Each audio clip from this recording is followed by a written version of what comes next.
Hello दोस्तों। मोदी जी की दूरदर्शिता ने एक बार फिर से भारत को किसी और के हाथों में खिलौना बनने से बचा लिया है। मोदी गवर्नमेंट ने एलन मस्क की कंपनी स्टारलिंक को पूरी तरह से भारत में बैन कर दिया है। स्टारलिंक किसकी कंपनी है हर कोई जानता है। वो पूरी तरह से एलन मस्क के अंडर ही काम करती है क्योंकि वो उन्हीं की कंपनी है। अब इस कंपनी को बैन भारत में क्यों किया गया है ये भी समझिए। एलन मस्क पूरी दुनिया को अपने कंट्रोल में करने के लिए उतावला हो रहा है। इसके लिए वो अपने सैटेलाइट जाल का प्रयोग कर रहा है। किसी भी कंट्री को पूरी तरह से कंट्रोल करने के लिए उसके आंतरिक मामलों को नियंत्रण में करना बहुत ज़रूरी हो जाता है और यहीं पे मस्क साजिश रच रहा है। अब क्या कोई भी कंट्री ऐसा करेगा कि वो अपने आंतरिक मामलों के यानी कि डिजिटल फ्यूचर को पूरी तरह से किसी दूसरे को सौंप दे जिस पे वो कभी भरोसा ही नहीं कर सकता है? अगर ऐसा हो गया तो उस देश की सुरक्षा में सेंध लगना तो बिल्कुल तय माना जाएगा।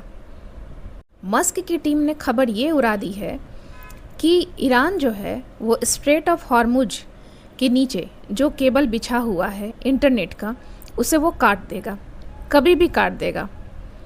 तो लोग अब ये सोचने लगेंगे कि अगर इंटरनेट केबल ही कट जाएगा तो पूरी बैंकिंग व्यवस्था ही ठप हो जाएगी, शेयर मार्केट ख़त्म हो जाएगा। इस तरह से डराया जा रहा है और इस डर का असर क्या होगा? लेकिन सवाल ये है कि ईरान ऐसा क्यों करेगा? ईरान तो सिर्फ स्ट्रेट ऑफ हॉर्मुज पर अपना नियंत्रण चाहता है क्योंकि कच्चा तेल उसकी अर्थव्यवस्था का आधार है। वो उसी को कंट्रोल करके अपना पूरे देश की इकोनॉमी चला रहा है।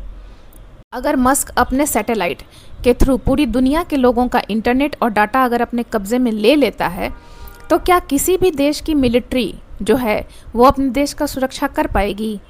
नहीं कर पाएगी। मस्क और उसकी कंपनी किसी भी सरकार के प्रति अपना जवाबदेही नहीं मानती है।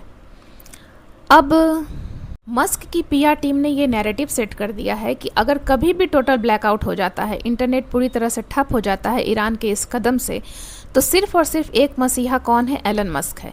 उसका सैटेलाइट है और उसकी कंपनी है स्टारलिंक। मस्क ने अपने सैटेलाइट का ऐसा जाल बिछा दिया है कि पूरी दुनिया का सैटेलाइट उसके सामने फेल हो जाएगा।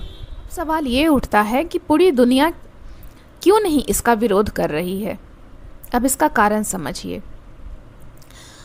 दुनिया में आधे से ज़्यादा जितनी भी कंट्रियां हैं वो तो या इकोनॉमिकली या तो बहुत कमज़ोर हैं या इंफ्रास्ट्रक्चर उनका उतना अच्छा नहीं है, तो वो मस्क की कंपनी के आगे घुटने टेकने को मजबूर हो गई हैं।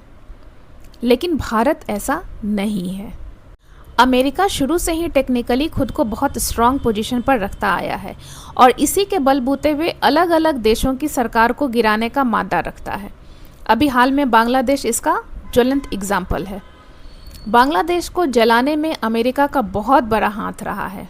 अब अगर सोचिए कि इस सैटेलाइट पर नियंत्रण के थ्रू अगर अमेरिका भारत में राष्ट्र विरोधी गतिविधियों को हवा देगा तो फिर क्या होगा?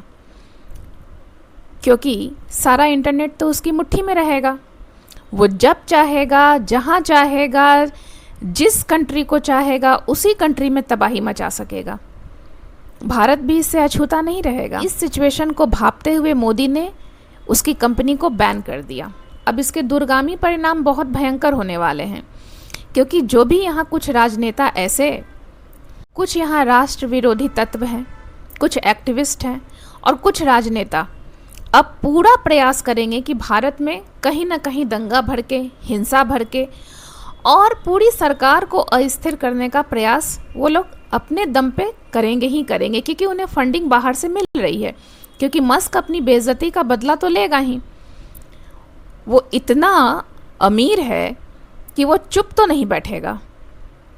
अब हम भारतीयों का ये कर्तव्य है कि हम लोग किसी दूसरे के बहकावे में ना आए और अपने बच्चों की सुरक्षा के लिए सरकार द्वारा लिए गए इस कदम का साथ दें। धन्यवाद।